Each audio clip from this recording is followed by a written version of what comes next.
price. Gashi.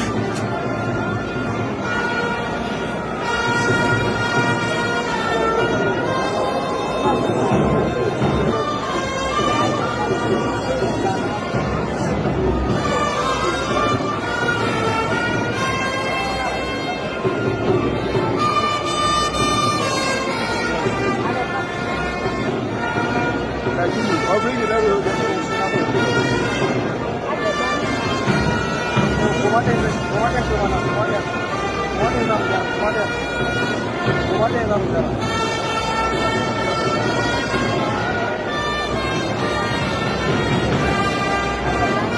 Hold on, come.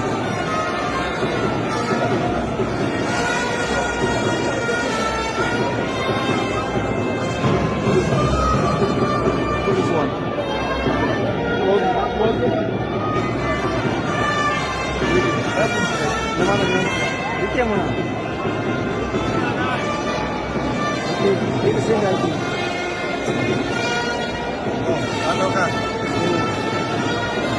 Wait, hold on. Is this real life?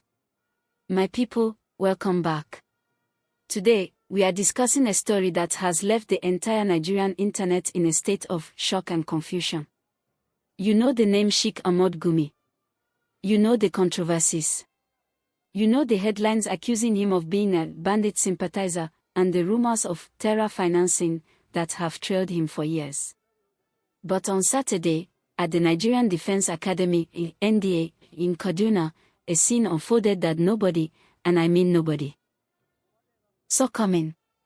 Sheikh Gumi's own son, Abdurrahman Ahmad Gumi, has just been commissioned as an officer in the Nigerian Army. Yes, the same army that the Sheikh has often accused of being the problem. We are diving into the deep, dark, and controversial side of this story. Let's get into the gist. To understand why this is blowing up, we have to look at the father. For the past few years, Sheikh Gumi has been the most controversial figure in northern Nigeria. Remember the photos? Gumi in the deep forest of Zamfara and Niger, sitting down with heavily armed bandits. He called them insurgents with a legitimate grievance. He told the government to give them blanket amnesty. At one point, he even said that the Nigerian military's kinetic approach, bombing the bandits, was only making things worse. Public opinion has been split. Some saw him as a peace seeker, but many Nigerians, including top security experts, called him a terrorist sympathizer.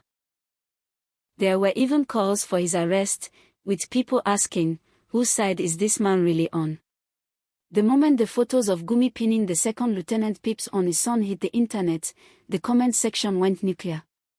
One side is saying, wow, this is beautiful. This proves Gumi believes in Nigeria. But the other side, they're asking the tough questions. How can a man who sympathizes with bandits have a son in the top intelligence levels of the army? Is this a strategic move? Is he a Trojan horse inside the system?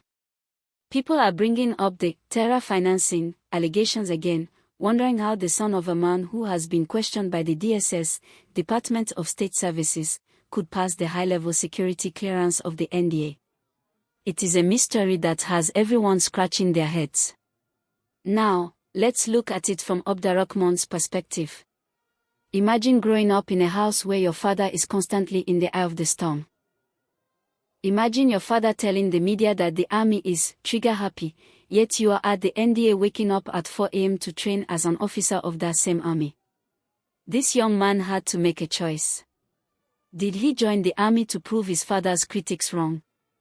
Or is he his own man, separate from his father's political and religious views? In the military, there is no room for Scholar Gumi's son. There is only Second Lieutenant Gumi. He will be sent to the front lines. He might even be sent to the same forest where his father sat with bandits. If he comes face to face with the men his father called the victims, what will he do? This is the drama that makes this story so intense. This commissioning creates a massive irony. Sheikh Gumi has famously said, "You cannot win this war with bullets, only with dialogue." Well, His son has just been handed a sword and a commission to lead men into battle with bullets. Is this Gumi's way of hedging his bets? Or is it a sign that deep down, the Gumi family knows that the sovereignty of Nigeria is non-negotiable? Whatever the case, seeing the Sheikh in that military environment, surrounded by the generals he has often criticized, was the highlight of the 2025 Passing Out Parade. Okay, my people, I'm putting it to you. This is the part where we get real. Do you think Sheikh Gumi's son joining the army is a sign of his father's hidden patriotism? Or are you worried about the security implications given the Sheikh's past comments on bandits? Be honest but keep it respectful in the comments.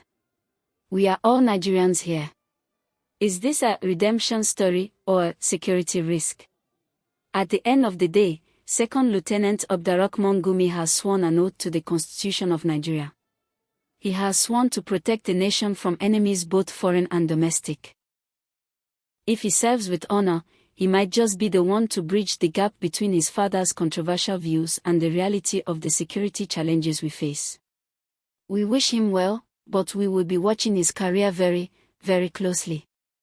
This is easily the most complicated story of the year. Make sure you share this video to your WhatsApp groups. I know the aunties and uncles will have a lot to say about this one. Should I do a deep dive into Sheikh Gumi's own military past before he became a scholar? Let me know in the comments. Don't forget to subscribe for the hottest, most honest news updates in Nigeria. I'm your host, and I'm out. Right. Yeah, Sheikh.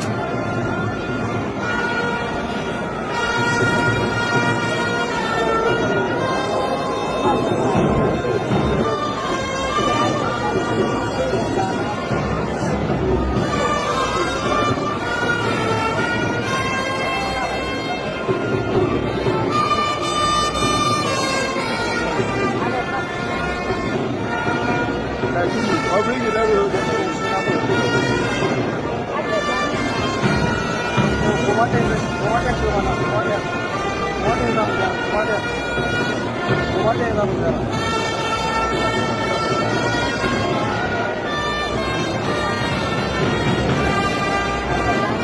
Hold on, come.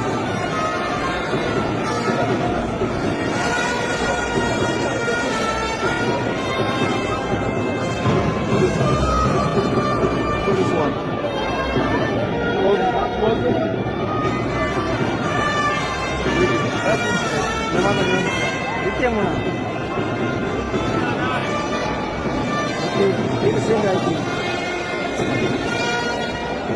I know that.